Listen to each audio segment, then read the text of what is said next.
오늘 봉독한 내용은 거짓 선지자와 참 선지자를 구별하는 방법을 알려주는 내용입니다. 우리가 어떻게 거짓 선지자와 참 선지자를 구별할 수 있을까? 여러분 생각해 보셨는가요? 정말 저 사람이 진짜인지 가짜인지, 진짜 하나님의 일꾼인지 아니면 가짜 일꾼인지, 정말 저 사람이 참된 성도인지 우리가 가짜 성도인지 우리가 어떻게 알 수 있을까요, 여러분? 여러분이 무엇을 보고 알 수 있을까요? 물론 오늘 열매를 보고 알 수 있다고 말했지만 그게 뭐냐 그 말입니다. 실제 우리는 누가 참인지 거짓인지는 우리가 외적인 어떤 이 신분이나 행위로서는 구별하기가 쉽지 않습니다. 아마 여러분들이 예수님 말씀 기억하실 텐데요. 마태복음 7장에 보시면은 예수님의 거짓 선자에 대해서 하신 말씀이 있습니다. 거기에 어떤 말씀이 나오는가 하면은 너희는 거짓 선자를 삼가라고 이야기합니다. 자, 그들은 양의 탈을 쓰고 너에게 나오는 늑대라고 이야기해요. 그들의 속 모양은 늑대지만 겉으로는 양으로 보입니다. 양의 탈을 썼기 때문에 우리가 볼 때는 분명히 양이에요. 같이 주에 맺는 백성들이고 주의 일꾼들입니다. 근데 그 안은 늑대라고 이야기해요. 자, 그러면서 뭐라 그래요? 그들에 대해서요. 7장 보실래요? 뭐라고 말하고 있는지. 21절에 보았더니요. 나더러 주여 주여 하는 자마다 다 천국에 들어갈 것이 아니요 다만 하나님에 계신 내 아버지의 뜻대로 행하는 데로 가리라. 그들의 많은 사람이 나더러 이르되 주여 주여 우리가 주의 이름으로 선지자 노릇하며 주의 이름으로 귀신을 쫓아내며 주의 이름으로 많은 권능을 행하지 아니하였는가 하리다. 주님 뭐라 그래요? 그들을 보고요. 불법을 행하는 자들아. 아니 우리가 외적으로 볼 때 이들은 뭐예요? 그들은 주의 이름으로 선지자 노릇을 하였습니다. 그들은 가는 곳마다 하나님의 말씀을 예언해 주었어요. 그리고 말씀을 대언하고 그들에게 말씀을 가르쳤습니다. 뿐만 아니라 그들이 행하는 것보다 귀신을 내어 쫓아요. 그런 능력이 있었습니다. 귀신을 구별하고 귀신을 내쫓는 힘도 있었어요. 뿐만 아니라 그들은 권능을 행했다고 이야기합니다. 어떤 병을 치료하기도 하고 어떤 능력을 행하기도 하고 능력을 행하였어요. 여러분. 그 우리가 외적으로 볼 때 과연 이런 사람 볼 때 우리는 정말 저 사람이야? 진짜 하나님의 사람이 아니냐라고 우리는 그들을 판단을 합니다. 하나님 말씀을 증거하고 귀신을 쫓아내고 능력을 행하는데 우리가 어떻게 그 사람을 향해서 그 사람은 거짓이라고 말할 수 있을까요? 그 예수님이 하신 이 말씀 가운데서도 우리는 지극히 외적인 어떤 그 사람의 행위, 활동, 신분을 가지고는 진짜 이 사람이 참인지 거짓인지를 우리가 구별하기 힘듭니다. 여러분 스스로 내가 참인지 거짓인지 오늘 우리가 말씀을 해주고 있는데요. 진짜 이 사람이 진짜인가? 우리는 진짜라고 생각을 해요. 오늘 봉독한 본문에도 어떻게 되죠? 오늘 마지막 절에 보았더니요. 저들은 사도였고 거짓 사도요. 거짓 의의 일꾼이요. 광명한 천사로도 그들은 나타난다고 이야기합니다. 실은 그들이 볼 때 그들은 광명한 천사로 등장해요. 광명한 천사 우리가 보통 천사를 할 때는 남을 돕거나 함께 우리가 도와주는 역할을 하고 있는데요. 그들은 어려운 사람들을 돕기도 하고 선한 일을 베풀기도 하고 그들의 마음을 위로하기도 하는 천사와 같은 삶을 살고 있어요. 그들은 사도의 역할을 감당합니다. 가는 곳마다 말씀을 증거하고 가르칩니다. 그리고 의의 일꾼이라고 소개해요. 보았더니 외적으로 뭔가 의로운 삶을 살고 정의로운 삶을 살고 그들 하는 곳마다 뭔가 어떤 이렇게 부정한 것을 멀리하고 정직하게 살고 우리가 볼 때에는 오늘 사도 바울이 오늘 지적한 그들의 이렇게 우리에게 가장한 사탄의 일꾼들의 이야기를 해요. 근데 외형적으로는 여전히 그들은 말씀을 증거하고 있죠. 사랑을 행하고 있죠. 의를 행하고 있죠. 열심히 봉사하고 있죠. 말씀도 가르치죠. 근데 우리가 어떻게 그들을 가르쳐서 가짜라고 말할 수 있냐 그 말입니다. 우리는 종종 우리가 이 땅에 살면서도 우리는 그런 일을 많이 경험해요. 정말 저 사람이 참 사람이 아닌가. 여러분 뭐로 판단해요? 어떤 이미지가 좋고 사람의 성품이 좋고 뭔가 품위가 있고 점잖고 그런 뭔가 그 사람을 처음부터 점수를 주고 시작합니다. 많은 교회들이 우리가 그런 자들을 목회자를 모시기도 해요. 교회 일꾼을 세우기도 합니다. 근데 의외로 많이 망하기도 해요.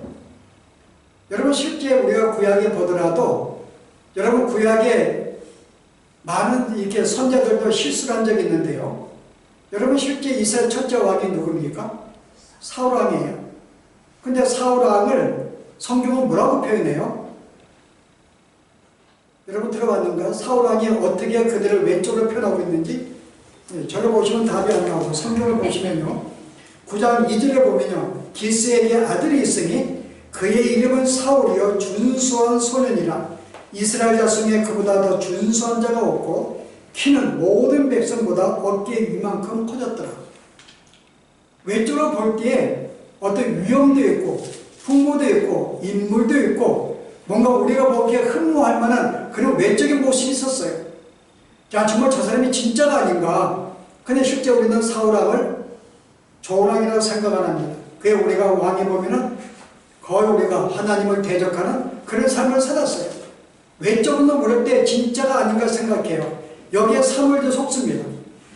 하나님께서 이제 사무엘을 이렇게 사울왕을 폐하시고 이제 그 다음에 왕을 세우려고 사무엘에게 누구의 집에 가라 그래요? 이새의 집으로 가라 그래요. 그래서 거기서 왕을 세우라 그럽니다. 그래서 사무엘을 보았더니 첫째는 나올 때 거기 너무 빠져버렸어요. 너무나 준수하고 너무나 외주로 볼 때 정말 이 사람이야말로 이스라엘의 왕이구나 왕감이구나 판단했습니다. 여러분 보실래요? 뭐라고 하는지 사무엘상 16장에 보았더니요 사무엘이 엘리야를 보고 마음에 이르기를 여호와의 기름 부으실 자가 과연 주님 앞에 있도다 하였더니 사무엘도 너무나 이 엘리야의 풍모가 너무나 좋았고 진짜 우리의 왕다운 모습을 보였던 거죠. 여기 홀딱 반했어요. 진짜 이스라엘 하나님이 준비한 사람이구나. 근데 하나님이 그 다음 절에 뭐라 그래요? 여호와께서 사무엘에게 이르시되 그의 용모와 키를 보지 말라. 내가 이미 그를 버렸노라. 나는 사람과 같지 아니하니 사람은 외모를 보느니와 나는 중심을 보느니라. 외모를 볼 때는 사무엘도 이미 사울왕을 경험했음에도 불구하고 야, 이 사람은 진짜라고 생각한 거죠. 근데 하나님은 내가 그를 버렸다고 이야기해요. 그럼 우리는 외적으로도 그래요, 여러분. 여러분 이것만 아니죠, 여러분. 여러분 실제 다윗을 거역한 자가 압살롬입니다. 그의 아들 가운데 아버지를 거역하고 왕을 다윗을 죽이려고 했어요. 근데 많은 사람이 압살롬은 거의 따랐습니다. 그리고 다윗은 몇몇 사람과 함께 도망가 버려요. 근데 거기에 뭐라 그래요? 많은 사람이 압살롬이 진짜 이 사람이 왕이라고 생각하고 그를 따릅니다. 근데 압살롬을 뭐라고 표현하는가 여러분? 너무나 준수하고 풍모가 너무나 아름다웠던 거예요. 그래서 이스라엘 백성들이 볼 때 정말 저 사람은 다윗 이상의 훌륭한 왕이야라고 거기에 많은 거기에 사람들이 그를 따랐다 그 말입니다. 그리고 다윗을 대적을 하였어요. 나중에 압살롬은 죽임을 당하죠. 그의 형을 죽인 자였고 그러나 하나님을 대적한 자였어요. 그럼 우리가 성경에 보더라도 우리가 외적으로 우리가 어떤 인품을 보고 사람이 나이스하고 정직하고 뭔가 도덕을 행하고 남을 돕고 외적에 볼 때 정말 저 사람은 진짜가 아닌가 우리가 그렇게 생각을 해요. 그래서 외적으로 보고 우리가 많은 사람들이 일꾼을 세우기도 하고 부르기도 합니다. 나중에 보니까 이게 아닌가 그러고 속상해하고 힘들어하거든요, 여러분. 그럼 과연 우리가 어떻게 이 사람이 진짜인지 가짜인지 진짜 하나님의 사람인지 하나님의 사람이 아닌지 진짜 이 사람이 참된 성도인지 거짓 성도인지 우리가 어떻게 알 수 있냐 그 말입니다. 오늘 본문의 그 방법을 우리에게 일러주고 있어요.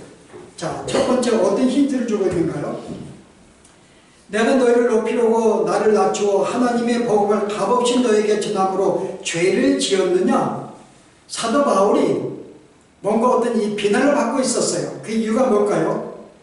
내가 너희를 존중하고 높이기 위해 자신을 낮춘 이 삶이 비난을 받았던 거죠. 아니 자기를 낮추고 겸손한 게 왜 비난을 받을 말인가요? 이 모습 보고 당시에 고린도 교회 일부의 일꾼들은 뭐라 그래요? 바울은 참된 사도가 아닌가 봐. 겸손한 것 때문에 우리가 볼 때 이해가 안 됩니다. 근데 우리가 그 당시에 배경으로 볼 때 겸손은 뭐예요? 그건 종들이 하는 거예요. 종들의 믿음의 겸손입니다. 가진 것이 없으니까는 지배를 받는 위치했기 때문에 나설 수가 없는 거예요. 그러나 그 당시에 이 문화를 볼 때 똑똑하고 지식 있고 모든 계급을 가진 사람들은 결코 낮추지 않습니다. 나는 이 정도 그들에게 대우를 받아야 되고 내가 너보다 내가 남다르기 때문에 뭔가 존경을 받고 너 왜 굴림이 한다는 생각이 그들의 생각이었어요. 그럼 마땅히 사도 바울이 하나님의 사람이라면은 네가 사람들에게 모든게 왕노릇할 수 있는 그들을 다스리고 지도하고 자기를 높일 수 있는 그런 존재가 되어야 되는데 그런 많은 사람마다 너무나 겸손하게 다른 사람을 높이거든요. 이것 볼 때 저 사람은 뭔가 가진 것이 없으니까는 남보다 낮기 때문에 저렇게 낮추는 게 아닌가라고 생각하는 거죠. 하나님이 세운 사람이라면 사도인데 어떻게 자기를 이렇게 낮출 수가 있으라고 생각하는 거죠. 또 하나가 뭐예요? 바울이 복 없이 값 없이 이 복음을 전했다고 이야기합니다. 고린도 교회 가가지고는 거기는 페이를 받지 않았어요. 사령을 받지 않았습니다. 자, 그 이유가 뭐예요? 내가 너에게 폐를 끼치지 않게 하기 위하여. 우리가 이 내용도 그 당시의 배경을 이해할 필요가 있어요. 그 당시에 헬라 철학은 많은 헬라의 스승들은 자기들의 어떤 이 철학을 가르치기 위해서 제자들을 모읍니다. 등록금은 대단히 비싸죠. 그만큼 내가 많이 받을수록 고명한 자기가 스승이 되니까요. 그들은 정당하게 학생들에게 돈을 받고서 자기들의 어떤 철학이나 자기들의 어떤 논리적인 이야기들을 가르쳤습니다. 폐 받는 건 당연한 거였어요. 그런데 바울은 폐를 받지 않았거든요. 뭔가 자기가 어떤 자격이 없기 때문에 남을 가르칠 만한 뭔가 실력이 없기 때문에 돈을 받지 않는 거다 한 거죠. 실은 바울의 입장에서는 세상의 지식은 돈을 받고 그들을 가르치고 팔지만은 이 복음은 하나님의 은혜로 내가 받는 것을 알게 만들기 위해서 일부러 값없이 받는 것을 알게 하기 위해서 폐를 안 받은 거예요. 값이 없는 것을 가르치기 위해서. 그리고 그들에게 잘못된 인식을 주지 해서 그들은 폐를 안 받았습니다. 실제 이 사람의 삶은 어려웠어요. 오늘 뭐라 그래요? 내가 내 비용이 부족했다고 이야기를 해요. 내가 부족하였지만은 그런 나는 너희가 손을 안 벌렸다고 이야기를 해요. 대신 누가 도왔어요? 마게도니아에서 온 형제들이, 마게도니아, 빌립보 교회라든 여러 가지 교회들이 바울의 선교 사역을 돕기 위해서 그들은 헌금을 하였고 그걸 가져와 도왔던 거죠. 그러니까 실은 이 사람들은 뭐라 그래요? 여기 내가 탈취한 것이라는 이 말은 반박하는 이야기예요.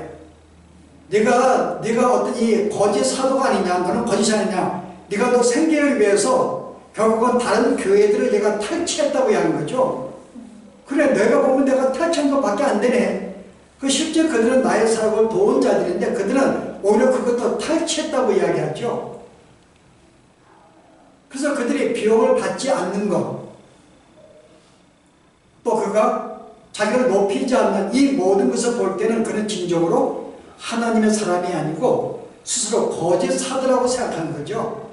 근데 오히려 바울은 뭐라 그래요? 오히려 그렇게 지적하는 그들을 향해서 오히려 너희가 거짓 사도라고 이야기합니다. 자, 그들의 근거가 뭐죠? 첫 번째요. 그들은 자기들을 높였다는 것입니다. 마땅히 자기들은 그 정도 페이를 받아야 되고 자기들 스스로가 자기는 오늘 성경 봤더니 그들은 많은 지식이 있었고 그들은 많은 은사도 가지고 있었어요. 어떤 이 말씀도 잘 가르쳤고 지식이 있었기 때문에 풍성하게 가르쳤고 은사도 그들은 풍성했다고 소개합니다. 능력도 행했다 그 말입니다. 그 스스로가 우리는 너희와 뭔가 다르다는 거죠. 너희를 지도할 만한 가르칠 만한 우리는 그 위치에 있기 때문에 스스로 자기를 높이고 존경을 받아야 된다고 생각한 거죠. 오늘 이를 가르쳐서 그것이 바로 가짜라고 이야기하는 거예요.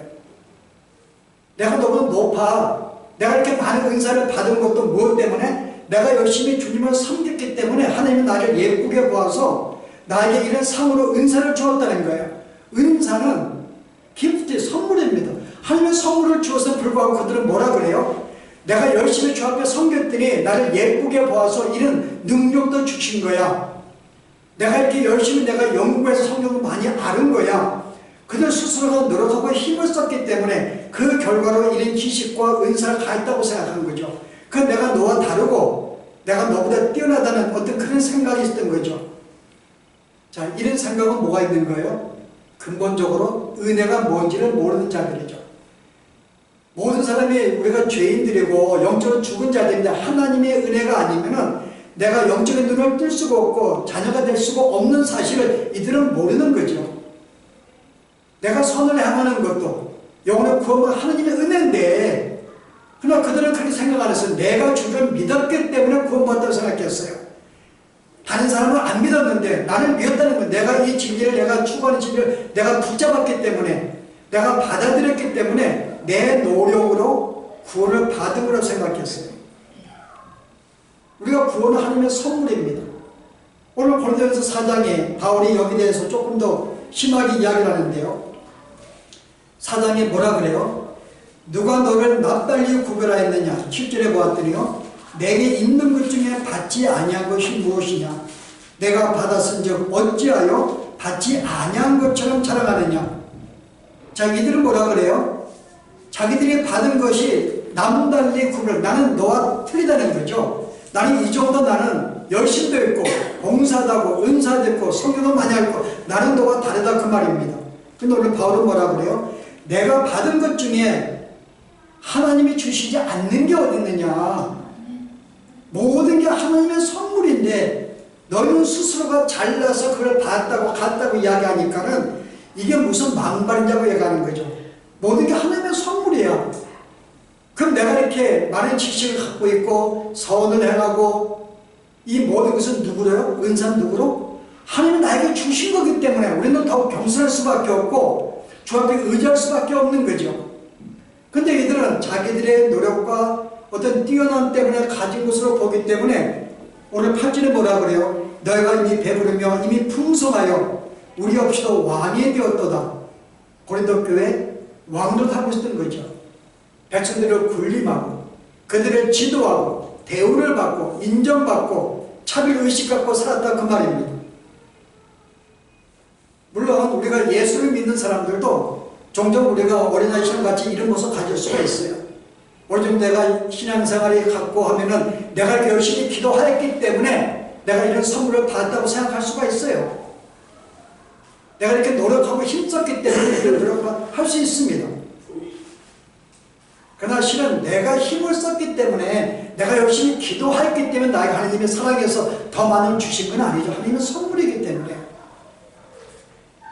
그러나 우리가 초신자들이나 어린 사람들은 이런 생각 가질 수 있기 때문에 이것만 가지고는 우리가 저 사람의 진짜 가짜가 구별하기 힘듭니다.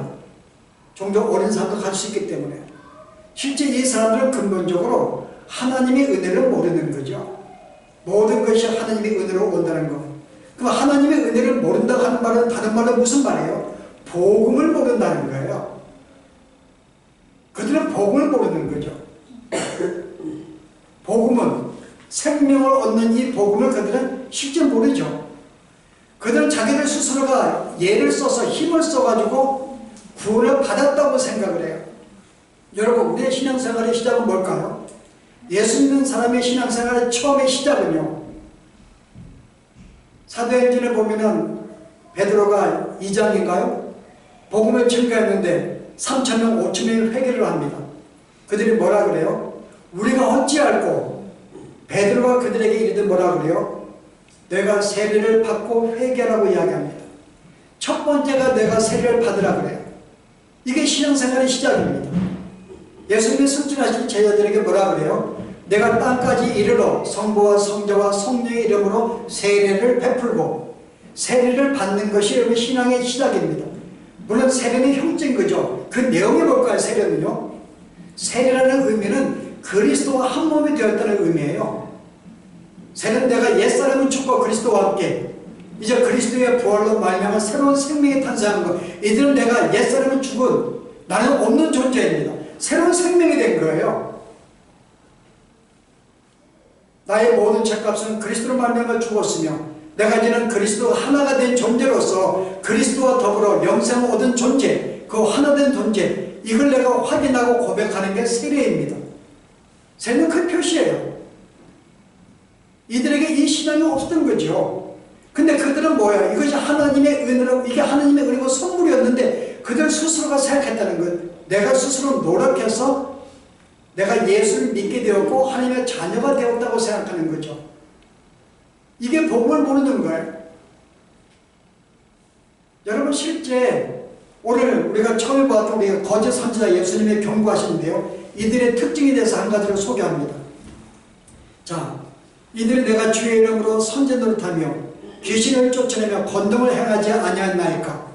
예수께서 불법을 행하는 자들아 내게서 떠나가라고 이야기합니다. 그러면서 그 다음에 뭐라 그래요? 그 다음에 그들을 가짜와 진짜를 구분하기 위해서 하나의 비유의 말씀을 해주십니다. 그들에게 뭐라 그래요? 그들의 열매로 할 것이다. 자, 열매가 어떻게 나타나는지 보실래요? 자, 그 다음 비유가 뭐죠? 바로 집 짓는 비유죠.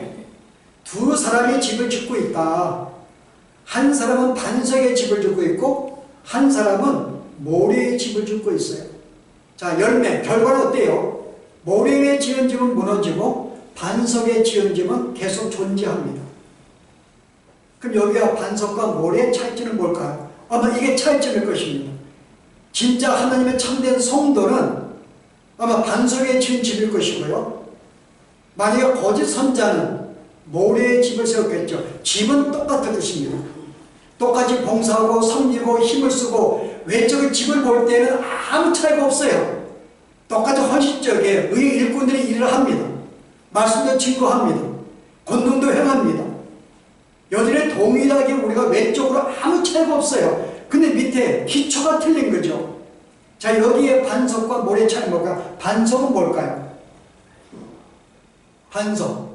여기 지금 여기에 반석에 보면은 헬라어로 페트라는 단어, 페트라.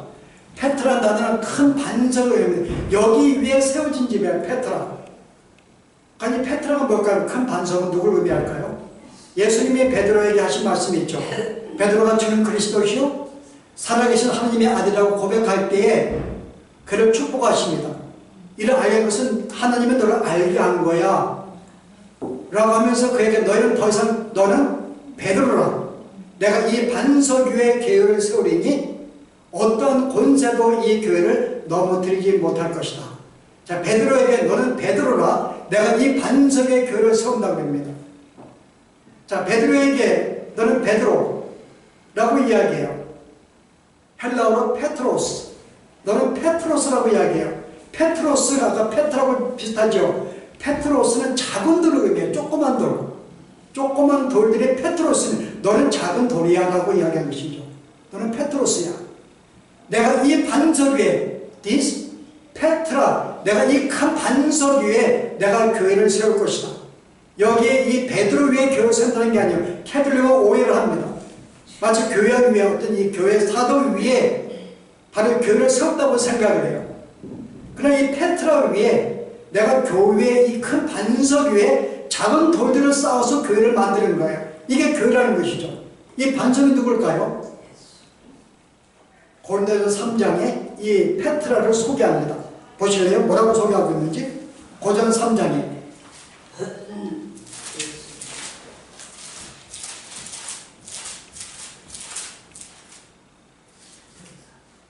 자, 10절에 보았더니요. 내게 주신 하나님의 은혜를 따라 내가 지혜 있는 건축자와 같이 터를 닦아둠에 다른 이가 그 위에 세우나 그러나 각각 어떻게 그 위에 세울지를 조심할지니라. 이 닦아둔 것 외에는 능히 다른 터를 닦아줄 자가 없으니 이 터는 곧 예수 그리스도라. 이 페트라가 바로 그리스도라는 거죠. 오늘 두 사람이 집을 짓고 있는데 한 사람은 그리스도 위에 그리스도를 진정 나의 구주로 알고 그 하나된 그 신앙 고백 위에서 그런 신앙생활 한 존재이고 한 사람은요 모래에 지은 거예요. 그리스도와 상관이 없이 신앙생활을 했다 그 말입니다. 이건 나중에 넘어지는 거야. 결과가 열매로 할 것이다. 한 사람이 예수를 진정으로 믿느냐 한 예수를 진정으로 믿지 않고 종교적인 행위를 했는가를 보는 거죠. 오늘 바울은 이들을 가리켜서 거짓 사도로 가는 거예요. 그들은 너희는 그리스도와 상관이 없다는 거죠. 너희는 그리스도의 은혜로 구원받은 게 아니라 너 스스로가 너의 노력으로 내 힘으로 예수를 믿었기 때문에 나는 이 정도 나름대로 뛰어난 존재이며, 그럼 나는 많은 실력과 뛰어난 나는 이렇게 가지게 되었다고 이야기를 합니다. 이 반석, 이게 반석이 바로 그리스도예요. 우리의 신앙도 마찬가지입니다. 진짜 이 사람이 참된 성도인가, 내가 그리스도와 굳건한, 내가 그리스도의 나의 구주이시는 나 하나님이신 것을 굳건한 신앙, 내가 죄인 것을 알고 그가 나를 위해 십자가 준 사실을 내가 믿고서 그 신앙 위에 내가 하나님의 자녀가 된 줄 알고 그 하나가 된 줄 알고 여기에 내가 감사하며 감격하며 예수를 믿는가. 오늘 거짓 사도들은 이런 과정이 없는 거예요. 그러나 모든 외적인 행위는 아무 문제가 없어요. 열심을 내고 봉사하고 섬기고 하나님 말씀 가르치고 여전히 가르쳤어요. 근데 문제는 하나님 말씀을 가르쳤는데 그게 왜곡이 된 거죠. 그게 사탄의 전략입니다. 하나님 말씀을 약간 변질을 시킨 거죠. 첫째 아담에게도 그렇게 시도를 했고, 앞에 우리가 봉독한 내용이 앞뒤를 이야기하잖아요. 옛부터 사단이 이런 방법을 썼다고 이야기합니다. 지금 다 사탄은 이 우리의 진리를 변질을 시켜요. 당시 이 거짓 사도들, 이 고린도교회 일부 우리 일꾼들은 어떻게 주의 말씀을 변질시켰을까요? 그들은 아주 예수를 믿기 전에 철학에 능통한 존재들이었어요. 그래서 그들은 철학적으로 논리적이었고, 그들은 굉장히 어떤 이렇게 웅변적이었기 때문에 그렇지 못한 바울을 보고 거짓이라고 보았거든요. 이 정도 우리가 논리적으로 웅변적으로 설교를 해야지, 바울은 전혀 그렇지 못했어요. 그래서 그런 말을 못한다고 생각했습니다. 바울이 실 못한 게 아니죠. 그들이 볼 때 논리학적으로 하지 않았기 때문에, 웅변적으로 하지 않았기 때문에 그들은 굉장히 철학에 능통한 존재들이었어요. 자, 이런 철학이 교회에 들어오면서 어떻게 교회 말씀이 왜곡이 되었을까요? 바로 우리가 초기에 우리 배웠잖아요. 고린도 초기에 영주주의. 당시의 대표적인 영주주의입니다. 그노시스. 그게 뭐죠? 영은 선하지만은 모든 물질은 악하다는 거죠. 모든 물질이 악한 거예요. 그게 그들의 철학 사상이 교회까지 들어왔어요. 그래서 교회에서도 물질은 악하다는 거죠.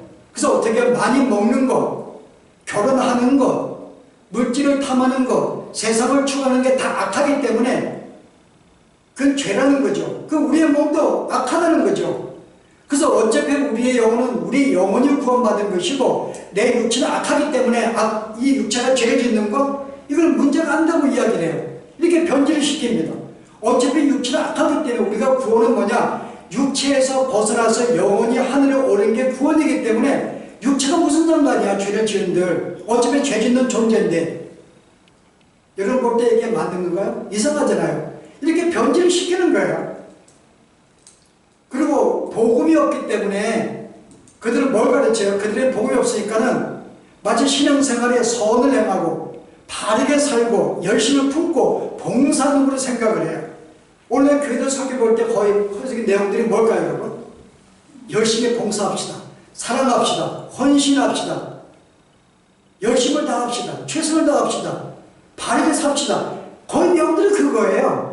왜 사랑하지 않느냐? 왜 미워하느냐? 왜 힘쓰지 않느냐? 왜 헌신하지 않느냐? 복음이 없어요, 여러분. 십자가의 복음에 빠졌다 그 말입니다. 그게 바로 사탄이 하는 거죠. 아무리 들어도 거기 십자가 복음이 없는 거예요. 우리 인간이 어떻게 살 수 있는가? 당시의 철저히 대표적인 것이 스토아파입니다. 스토아파의 가장 특징은 내가 할 수 있다예요. 우리 할 수 있어. 우리 힘으로 할 수 있어. 우리는 그 능력이 있어. 내가 내 힘으로 예수 믿을 수 있고, 내가 성경 말씀 지식을 더할 수가 있고, 은사를 행할 수가 있고, 능력 행할 수 있고, 우리 할 수 있다는 게 헬라 철학의 스토아파의 대표인 것입니다. 우리는 할 수 있다는 거예요. 예수 믿는 자들의 특징은 뭘까요? 우리는 할 수 없다는 거예요. 우리 힘은 할 수 없습니다. 주님 도와주십시오.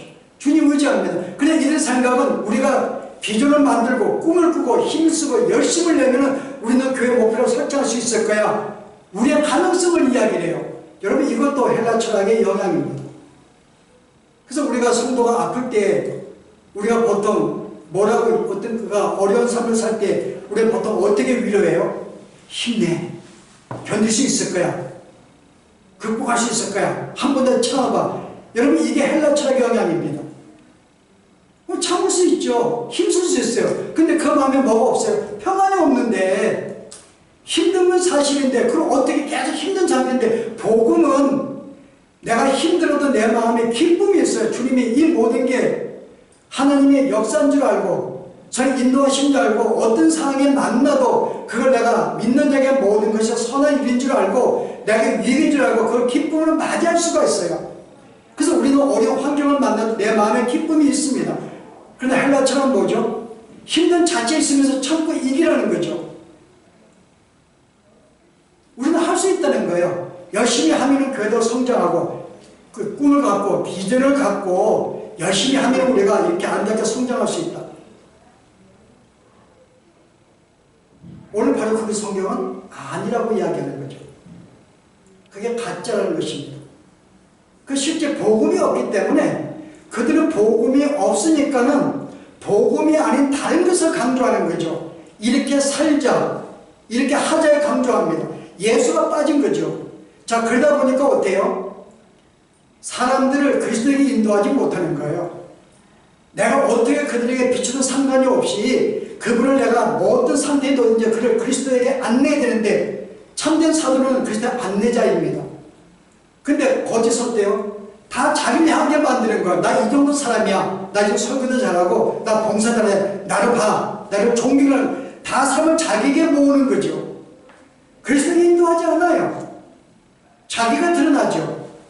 자기가 뛰어나기 때문에 비록 바울은 내가 아무것도 아니라 할지라도 나의 목적은 너를 그리스도에게 인도하는 내가 안 된 것을 분명히 알고 있는 존재였습니다. 자기가 마치 이렇게 어떤 이렇게 이름 없는 존재가 되어도 버림받아도 상관치 않아요. 그리스도가 드러난다면은. 그러나 거기에서 항상 자기에게 초점이 있는 거예요. 자기의 만족, 자기의 영광. 똑같은 걸 기도를 하더라도 자기를 드러내기 기도한다면요. 그게 거짓인 것이죠. 내가 설교를 하더라도 내가 드러나기 위한 설교라면 그것도 거짓인 거죠. 여러분의 봉사가 여러분의 드러나기 위한 것이라면 여러분 그것도 거짓입니다.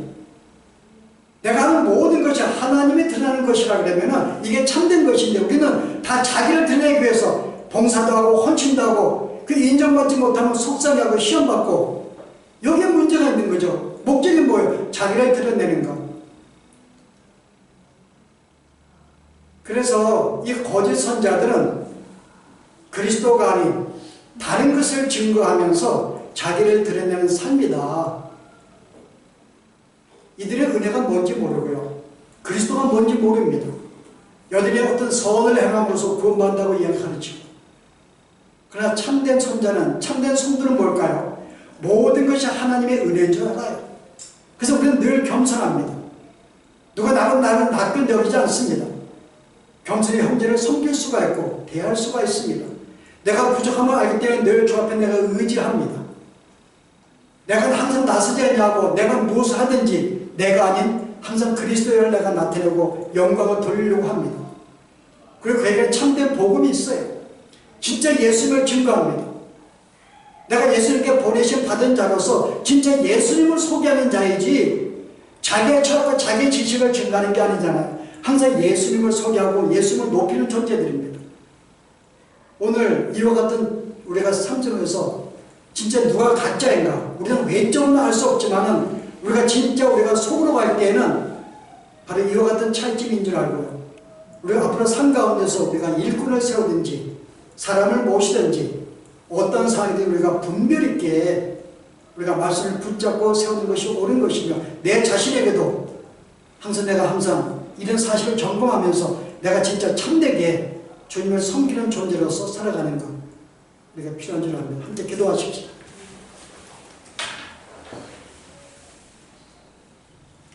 은혜로우신 하나님, 주님 그렇습니다. 우리는 종종 사람들의 외모와 그들 한 행동을 보고 이 사람의 참이라고 생각하며 그를 기뻐하고 즐거움을 영접하는 저희들의 삶이었으며 우리가 종종 우리가 본인에게도 내가 이 정도 열심과 헌신이 있기 때문에 참된 성도라고 생각하며 살아왔던 이 모든 것, 결코 우리가 외적으로는 판단할 수 없는, 참된 우리가 성도와 참된 일꾼들은 진실로 자기를 낮추며 모든 것이 하나님의 은혜인 줄 알고 주 앞에 겸손히 의지하며 주의 도우심을 따라 자기를 드러내지 아니하고 오히려 주님을 높이는 그런 마음 자세로 사는 걸 알았사오니, 이제 우리가 이런 분별력을 가지고 사람들을 대하고 함께 우리가 일꾼들을 세우게 하시되, 우리가 자신 또한 늘 이와 같은 지혜로운 분별력 가지고 신앙을 점검하며 늘 깨어 기도하는 참으로 뱀같이 슬기롭게 살아갈 수 있는 저희들의 삶이 될 수 있도록 하나님이 축복하여 주시옵소서. 예수 이름으로 기도합니다. 아멘.